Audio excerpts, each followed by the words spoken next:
Every single time I upload a video and it's not the 2021 MLB season predictions, you guys spam me in an effort to try and get me to upload it, and you know what? I cave. So today we're gonna go ahead and do just that. We're gonna predict the MVPs, the Cy Young Award winners, the Rookies of the Year, the division winners, and then finally the World Series champion. We were right just a season ago. We picked the Dodgers, so let's see if we can go back to back. Now before we start talking baseball, I wanted to tip my cap to the sponsor of today's video, FanDuel. So this was one of those emails where I had to do a double take because I saw the title that said FanDuel X Fuzzy. That means FanDuel featuring Fuzzy. And I thought, there's no way a billion-dollar company wants to work with your boy.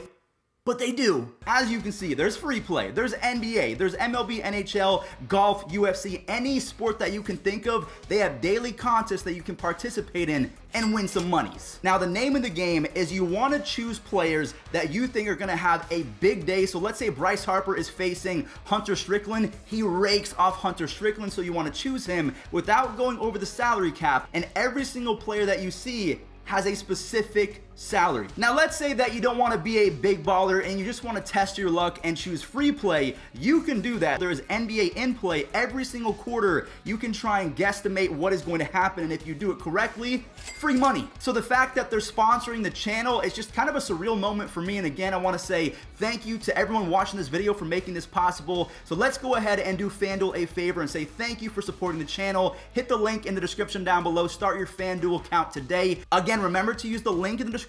Don't just go download it because they want to make sure that I'm doing my job. Thank you all so much for everything that you've done in FanDuel. Thank you for sponsoring today's video. I'm going to approach this video a little different because I kind of want to go a little quick. I don't want to waste your time. I've already written my script. I don't have anything else to talk about, so let's do it. Starting off with the American League MVP. We'll bring up the runner-up first, and then we'll talk about who I think is actually going to win. So the AL MVP, unfortunately, I can't go with Aaron Judge, even though my heart is saying, Fuzzy, you know that you want to pick Judge. I just can't do it because I'm not sure if he's going to play more than 140 games. I wish that he was a staple in the lineup and that he stayed healthy, but unfortunately he doesn't do that, and because of that I am going with the safe pick of Mike Trout. He's going into his age 29 season. He's a dad, so when you combine dad power with the fact that most hitters peak at 29, 30 years old, I mean, it's a match made in heaven. Jared Walsh is a staple first baseman. Maybe Albert Pujols has a bounce back year. Joe Adele is going to be more comfortable. And then you have Anthony Rendon. I feel like the Angels are going to put up a ton of runs. And then the one thing I want to talk about is Mike Trout is working on his defense yet again. I think he's going to win a Gold Glove. So he's going to win Gold Glove, Silver Slugger, MVP, and he might make the playoffs. We'll talk about that later. The runner-up for the NL MVP is a young guy in Ronald Acuna Jr. Now, don't get me wrong, the kid is special. He is going to win one, maybe even two, three MVPs in his day, but Juan Soto has to be the pick going into 2021. I also have a really strange feeling that Bryce Harper is going to repeat what he did in 2015, but I'm going to go ahead and stick with my script. That just came to me because he hit a 450-foot home run to the left side yesterday, so he's messing with me. But Juan Soto, Ted Williams 2.0, I believe that he is going to break out even more, and he might even be able to carry the Nationals to a playoff berth. But because that division is so deep, I'm not sure if he's going to be enough to beat out the Mets or the Braves. But if any of those teams suffer an injury to a key player and Juan Soto rakes and rakes and rakes, maybe his defense improves as well, he's going to be my MVP winner. Lucas Giolito is not my 2021 prediction to an AL Cy Young. I am going with Garrett Cole simply on the basis that that rotation is going to be a whole lot better and healthy. So I don't think that Garrett Cole is going to have as much pressure. So he's going to be able to go out and throw 100 to 102 miles an hour. His spin rate is elite. He was really good at striking people out last year. However, his home run rate was a little bit inflated because it was a 60-game season, and because the Yankees have Clint Frazier in their starting lineup almost every single day because they actually gave him the starting job. Finally, I believe that the lineup is going to be better. The bullpen is going to be able to hold more leads, so he's going to have a ton more wins. He's going to have 280 to 300 strikeouts. His ERA and FIP are going to be below 3. So for me, Garrett Cole, kind of easy. Although Lucas Giolito, all the per nines are there. I don't know. I'm going Garrett Cole. I can't believe I'm saying this. Again, I am going against my heart. It is saying, choose Jacob deGrom, you dummy.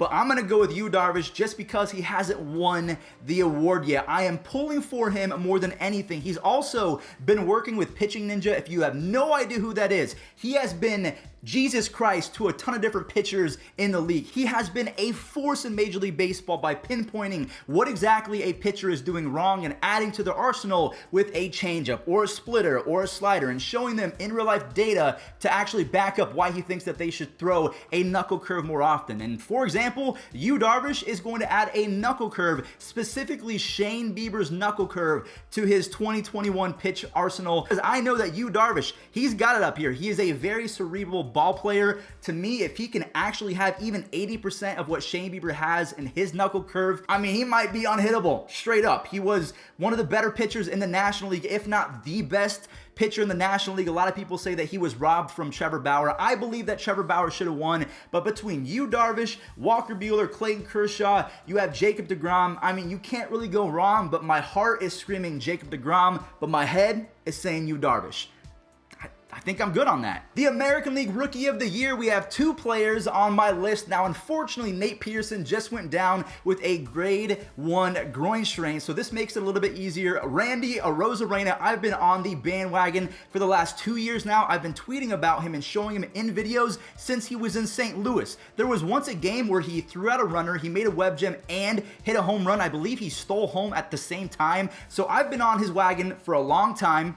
Pause. I've been on the bandwagon for quite some time, so for me, Randy Arozarena, very safe, but to me, I predicted this years ago. Rookie of the Year in the National League. This one is a little bit more controversial because Ke'Bryan Hayes should be your pick, but he's my runner-up. The reason why? There's a guy named Sixto Sanchez who throws a 97 to 98 mile-an-hour sinker, a 102 fastball. He was electric in his 2020 debut, but so was Ke'Bryan Hayes. I just think that the Marlins are going to be a better overall squad, so they're going to be able to support him in his starts, as opposed to Ke'Bryan Hayes, who's really going to have to carry the team on his back, which actually could benefit him in terms of the awards. So if you were in my chair right now, what do you think of my picks for the American League MVP, the NL MVP, the Cy Young Award winner, and then the Rookies of the Year? You guys have to play fuzzy for one day. Who would you take? The American League East, we are going with the Yankees over the Blue Jays, so I guess we didn't talk about the runner-up first. I'm sorry about that, but I truly believe that the Yankees, this is their year. Probably, if I had to predict, Aaron Judge is going to play 120 to 130 games, and same for Giancarlo Stanton. So when you have those two guys raking for, 2/3 of the season, great things are going to happen. Garrett Cole is Garrett Cole. Corey Kluber looked fantastic in his spring debut. Now, I know it's just spring training, but he's looking very solid. But I can't discount the Blue Jays. They've added so many different pieces, but the one thing that really hinders them is the fact that Nate Pearson can't really seem to stay healthy, and when he is, he has a big-time walk issue. His command is a very big question mark, and I'm not sure if he's going to be able to answer that in the 2021 MLB season. So for right now, the Yankees, kind of a comfortable pick to win the American League East. We're going to skip the Central because I don't want to even think about Cleveland. We're going to talk about the American League West. This is the toughest division in baseball. I'm going to go with the Astros, even though they might lose Framber Valdez for the foreseeable future because he fractured his finger. A lot of people were saying it's just a fracture. He's not going to be gone for too long. But if it requires surgery, he could be out for the entire year, which means that they're down JV and Framber Valdez, who was by far their best pitcher in the playoffs just a season ago. So if he can't go a full 162 and get in those 30 to 35 starts, I mean, the A's are still very scary. So I'm going Astros number 1.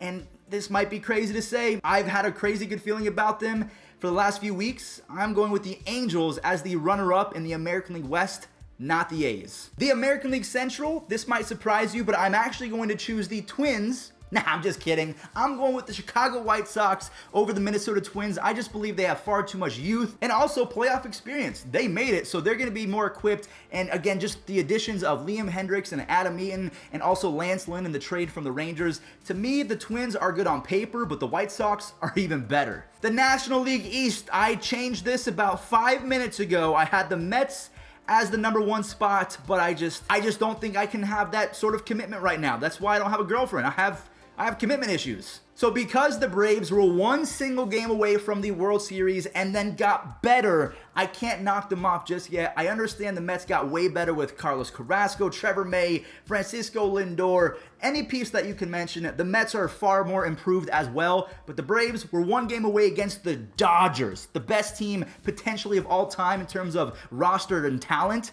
They were one game away and they choked. The National League Central, I am going with the Cardinals, and this is because Matthew Liberatore had a really good first start and appearance in spring training. Now, that's not to say he's going to be able to repeat that in the season, but I truly think he is a generational lefty talent, so he is going to be a linchpin in that rotation, or maybe as a long reliever. So I am picking the Cardinals over the Brewers. Now, I will say the Brewers can be scary. They just picked up Jackie Bradley Jr. They have Colton Wong, so their defense is already way better today than when it was when the season ended. Corbin Burns and Brandon Woodruff, that 1-2 punch is just not fair. They can throw 100 miles an hour and actually hit a little bit as well. And then you have Devin Williams and Josh Hader, but for me, the Cardinals are more well-rounded, so they're my pick. And then finally, the National League West. The Dodgers versus the Padres. For me, I'm using the same logic that I use for the East in regards to moving down the Mets, because I want to put the Padres ahead because that's the fun pick, that is the sexy pick. But the Dodgers, in my opinion, for like the 7th or 8th year in a row, are going to be your division winners in the NL West, just because you have 3 Cy Young Award winners in your rotation, and Julio Urias, who almost won World Series MVP, might not even make the rotation. That's how good they are. Now, as it stands right now, there are going to be 10 teams that make the playoffs. Now, if they expand it, it could go to 12 or possibly 14. Now, if there are only 10 teams, of course, there will only be one wildcard game per league. So if we're going to follow those rules, I'd probably go with the Minnesota Twins versus the Toronto Blue Jays. So the Cleveland Indians are not going to make it. The Angels might not make it. I'm sorry. I love Mike Trout and Anthony Rendon, and I hope that Shohei Ohtani balls out because he's throwing 100 miles an hour and hitting 470-foot home runs in spring training. Just to me, this is not their year. I think they need one more offseason to add a few more starting pitchers. So the Twins on paper look amazing. The Blue Jays, I believe that they're going to stay healthy enough to actually make the wild card. Now, let's say that they expand. I will choose the Rays versus the Angels. I'm sorry, Rays fans. I know I haven't talked about you one single time unless we were bringing up Randy Arozarena. I just think losing out on Charlie Morton and Blake Snell, that hurts too much. It really does. So again, if it's a 10-team playoff for the American League, I am going with the Twins versus the Blue Jays. If it expands, I'll go ahead and choose the Rays versus the Angels as well. I'm not sure what happened with my video file on the NL wildcard, but for the first round, I will go with the Padres versus the Mets, and then if there is an extended playoffs, I'll go Brewers versus Nationals. So once it's all said and done, who is going to be in the World Series for the second consecutive season? I am going with the Dodgers versus the Yankees. A lot of people have been choosing the Padres versus the White Sox, and again, that is the fun pick. That is the up and coming. You want to choose them because they're kind of more fun to watch than the Dodgers and the Yankees. Both of those teams have been so good for so long. We're going on a century of pretty much dominating baseball. So for me, the Padres and the White Sox would be a more fun pick, but I cannot negate what the Yankees and the Dodgers have done. They've both gotten better. As of right now, they're both healthy. Also, when I say healthy, I mean Severino's coming back. Keep that in mind going into the 2021 season. So if I knock on wood and I'm not jinxing them, I fully believe it's going to be Dodgers versus Yankees, and the Dodgers are back-to-back World Series champions. That's my pick. So I'm sorry to be a Tampa Bay Rays hater, but I know a lot of people are going to leave comments about where are the Rays. I just don't think that they're good enough. I mean, I wasn't biased. I didn't choose the Indians to win the World Series, so hopefully you know that I was speaking as a baseball fan. These are my true predictions. Thank you all so much for watching, and again, thank you to FanDuel for sponsoring today's video. Go to the link in the description down below, click on it, deposit your monies, and have fun. Do all that crazy FanDuel stuff, and it would really help out the channel. You guys rock. I'll catch you on the next one. Peace out.